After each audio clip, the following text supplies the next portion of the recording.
Hi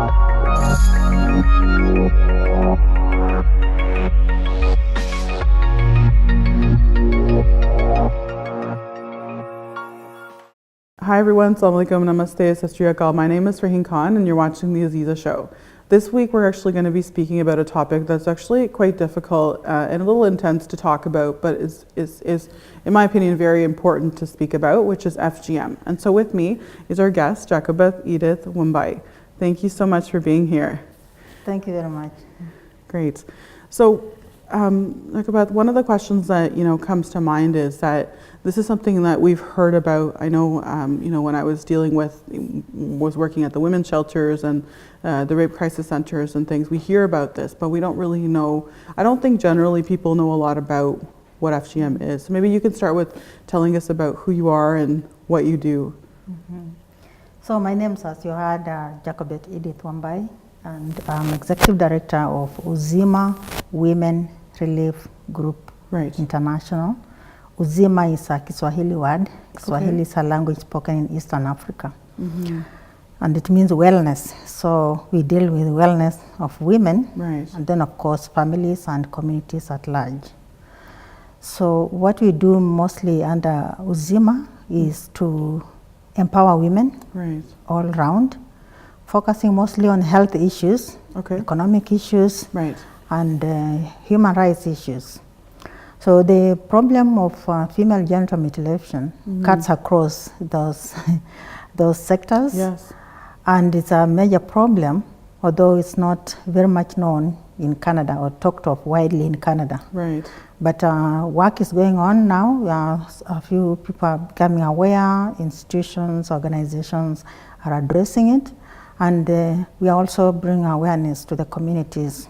So FGM, female genital mutilation, and they say the correct word now is cutting. So we still write mutilation and cutting, because it involves cutting, and mutilation is also right because it actually maims women and they become completely or permanently mutilated or permanently scarred. So to me, either word can serve the purpose. So that's what we do here, mostly in Canada, and as well internationally, because we are an international organization. We have an international mandate, so we reach out to especially poorer countries. And FGM is practiced mostly in Africa, South Asia, and Middle East. And there are many countries in those regions, and all of them are actually represented in Canada. So it's a Canadian problem. It is a Canadian problem, exactly. So thank you for saying that. Because I think, as you said, that it's true. A lot of people don't really know about it. We don't talk about it as much, but it's really great that you're, doing some of this work along with others to really bring the awareness. So what for those who don't really know what that means, what does FGM actually mean, and what does it look like?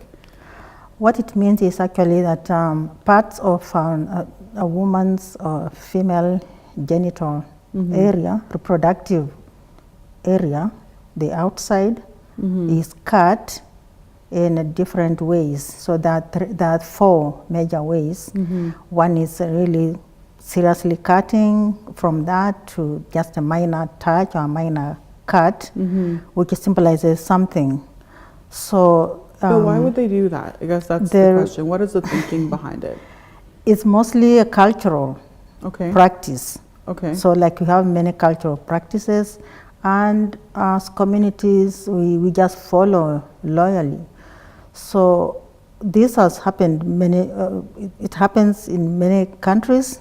It is in many cultures. It's embedded in the cultures, and that's why it's a bit difficult to get to the roots of it and change or stop it.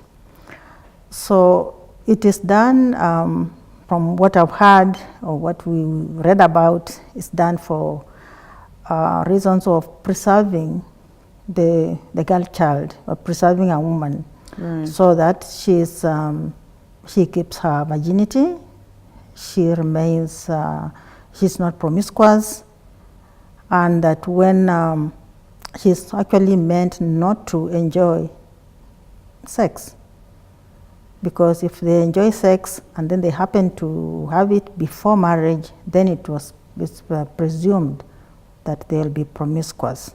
Right. And therefore they lose their dignity, they lose their face in the community, So their families can right, so authorize them, and so it's connected to like family honor and respect and stuff. yes. And in some communities it's also done, they claim it's for religious reasons. So I'm not quite sure of the basis for that, but some believe it's a religious thing because it touches on chastity, purity, preserving sex until marriage. Right. Yes. But unfortunately, what they don't realize is that, and especially in circumstances where it is compared to male circumcision, which is also cutting, male circumcision does not maim the sexual organ. Right. If anything, it makes it more sensitive for the man to enjoy sex. Unfortunately, for the women's cutting, it actually removes the most severe form, removes the sensitive part that makes a woman enjoy sex. Right. But what are the health implications of all of this? The health, I don't think people realize that as well, right? Like, I mean, do people survive this? Like, do all of the people who have to deal with FGM, are they surviving? Not all survive. There are few deaths because a few deaths that result from like severe bleeding. Right. Because in most cases, when it's done, or when it was done in the rural areas or outside the hospital. Okay. So most of the people experience side effects. They may have infections because it's not done under hygienic conditions. Right. And then, like when it results in bleeding that can't be controlled, then the people die. And another unfortunate thing is that it's done at a very early age. How early? So sometimes even from birth in some cultures, when a baby is born, when it's done to them, then they may not know what it is, they just hear about it. And for the children who can know, they'll hear about it, but they'll not understand the implications. Right. Yeah, like those serious health implications, the psychological trauma that the survivors live with is very serious. It affects them even mentally because of the stress caused and even depression. And then the clinical aspects where people cannot, when people have difficulties giving birth, because in the case where, for example, the vagina opening is sewn tightly, it has to be cut open to give birth, and then sometimes cut back again, closed. So you can imagine if somebody is having 10 children. Oh, that's just terrible. I can't even.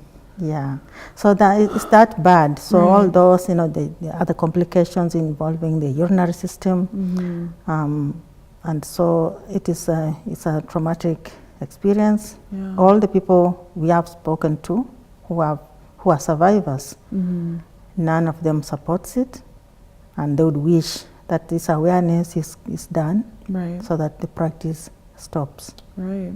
Well, I hope it does. I mean, yeah, it's just so. Well, thank you for all that you're doing about it. I mean, I can only imagine how difficult it must be to meet people who are, constantly, who've survived it or who are still dealing with it, right? Because I mean, they're survivors means that they still have to live with that pain for their life. Yes. So what inspired you to get into this? First of all, I have a background in health sciences. Right. And then when we formed Zima, we said we're going to empower women. And so all the work that we do revolves around the women's health. Right. And the determinants of health. Right. The social determinants of health are very severe, which include poverty, economic status, illiteracy, and then practices like these ones, social practices that expose women to risk of infections, risk of rejection. And so it's part of our mandate when we empower women to help them understand these problems and how to address them. Yes, and reduce absolutely. the trauma For sure. or the pain that they live with. Absolutely. Well, we'll take a quick break and then we'll be back. Okay, we'll be back right after this.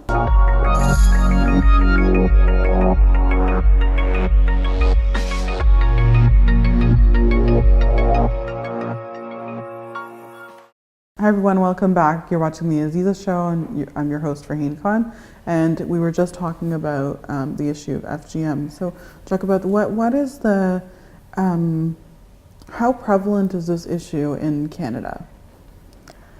I can say it's by representation. Right. Many people from the countries that I mentioned, Africa, Middle East and Asia, they are dispersed everywhere in Canada. Right. So you'll find a representation, especially in the major cities, Yes. in the major provinces, of people from these countries. But most of them had it done in the home country before immigration. Before, yes. Okay. Yes. It is speculated that it is happening here secretly because people now know that it's illegal. We have a law, an act that restrains, prohibits the practice in Canada. Right. Okay. So it's illegal. So whoever is practicing it must be doing it in hiding. Right. So it's suspected only. We haven't had concrete evidence about that. But there's just one community called Boran from South Asia Okay. that lives somewhere in Ontario, Right. where they practice it. Where they do. So we have had, somebody has done a study on that, on them, Really? Okay. and they found a few people who have had it done to them while in Canada. Really? But it's illegal, yes. Right. Otherwise, other cases may be people hiding. Some communities are known to take the children back home in their home countries, have it done there, and then they bring them back. Okay. So it is an area that's delicate, and we are all trying hard to work on how we can identify these people and let them know the seriousness of this, especially the harm that these women have to live with after that. Given that the girls are young, they don't make a decision. Sometimes it's the parents making the decision, or a relative, or the community. And when they are mature, they can't do anything about it. It's permanent damage. Too late, exactly. Yes. Yeah. Wow. So, what can you give us maybe some examples of people you've met, or I mean, of course we wouldn't share their names for their own safety, but yeah, we don't share names, but the cases are fairly similar or related. So we've talked to people. People have come to us, especially when we were doing the study. Some of the people we talked to have had to escape or leave their marriage, leave their husbands and escape, and they immigrate to Canada, especially to prevent their daughters from going through it. Yes. So they just talk of the experiences they have, how they had to hide the children, and finally find a way here, and they continue to protect the children in case the community gets to them. So when we talk to them, depending on the situation and how serious, if people can break down, need support. So we are always prepared to give that support. We have social workers, we have counselors that we work with, and where we cannot provide the support needed, we do referral. We take them to the appropriate facilities to get the help they need. And are there, sorry, and this is my ignorance because I'm not familiar, so I'm going to ask you this. You know, for those women who are dealing with it, especially the ones that have gotten the severe, stitching and stuff like that, are there ways to undo that so that the women have a little more, are healthier or can be, in less pain than where they are? I think some try, or as part of the treatment they get, like during childbirth, they may decide to, if there's any way to have like just cosmetic restoration, Right, just to be able to ease some of the Yes, pain. but if then it's there yeah. are complications with that, the expenses involved, Right. you know, and So that things like that aren't covered under, you know, they may not be covered medical, when cost may yes. be easily seen as cosmetic. As opposed to what it actually is, right? Yes. It's easing somebody's pain, right? Yes, yes. Okay. Wow. So what kind of work are you doing in terms of educating people? I know you mentioned a report. Maybe you can talk to us a little bit about that, and what else as an organization or as an individual you're doing to challenge or try to deal with this issue? We continue to to do research, to research more information, more issues by talking to women. Right. When there's funding to do research, but we also get funding to do workshops. It's the awareness piece. Okay. So we hold community workshops and talk to people, spread the awareness. Right. We did the report. We circulate the fact sheets or the summary of the results we got. And we were able to have them translated into several languages, ethnic languages. Swahili being one of them, Somali, and so on, and then French. So the message is reaching a wide audience, both men and women. So we involve community leaders who are, some who are men. We involve service providers. Some of them who are men, some of them who are not from those countries where FGM is practiced. And there's a lot of education to be done around that, because as the issue is fairly new to most Canadians, including service providers. So there are some service providers, including even primary healthcare practitioners, who are not aware of the issue, may not know how to identify the issue and diagnose the woman properly. And so some people have complained that they are not handled well by service providers, and it makes them scared that they don't go back, may not go back to the same service provider, and hence they miss out on the healthcare that they need.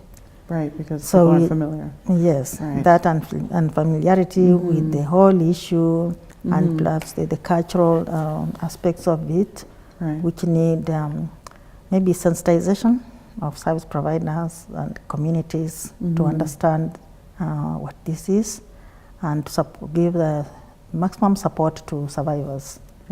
So that's the main message, and just reminding people that it's illegal in Canada, and we all have a duty to report. If you know anybody who's practicing it, you need to report them so that the practice can stop. And where would they go to report something like that? They can come to us, and we can provide them escort or guide them on how to report, on who to report to. Okay. Yes. Okay, great. And what for those who are watching, what advice would you give to women that are dealing with this? I urge them to come out, not to be in isolation, seek support from us, as well as other community agencies, community health centers, hospitals, clinics, anywhere that service is provided, that they feel free to bring it out and say, so that they're known and they can be provided with support. Yes. And what do you think? I mean, we talk about the fact that this is often embedded in cultures and in faiths and stuff like that. How do you shift a mindset, right? This is a big undertaking to try to end this, FGM. What is in your opinion, what do you think? Yeah, it's a big undertaking, and no one person or no one group, no one sector can handle this alone. So the approach that is best is a multicultural approach, holistic approach, where we have various sectors, the health sector, education, immigration, police, and agencies, Yeah. everybody working together to try and end this, because every aspect of that is touched on the women's lives, Right. their health. So it's Right. important that we start looking at it holistically. Right. When you talk about it, to people, survivors, mention the health aspects, the education Right. aspects, awareness, Right. and their role as the people who really need to come out, to come lead these awareness campaigns. Right, because they're Yes. dealing with it for sure. Yes. Mhm. And the good thing is that now, because we include men in the process, in the workshops, we invite everybody. Many men from these cultures are beginning to accept and realize that it's not a good practice, that it should end. Well, that's good to hear. That's essential as well. Yes. Well, thank you so much for your time, and thank you for all that you're doing to try and challenge this issue. We wish you all the best. Thank you very much for having us come and speak here, and we Wonderful. hope that we've reached out to more people. Yes, We'll yes, continue absolutely. to do so. Absolutely. Thank you so much. Okay, so until next week then, thank you and take care. We'll see you soon.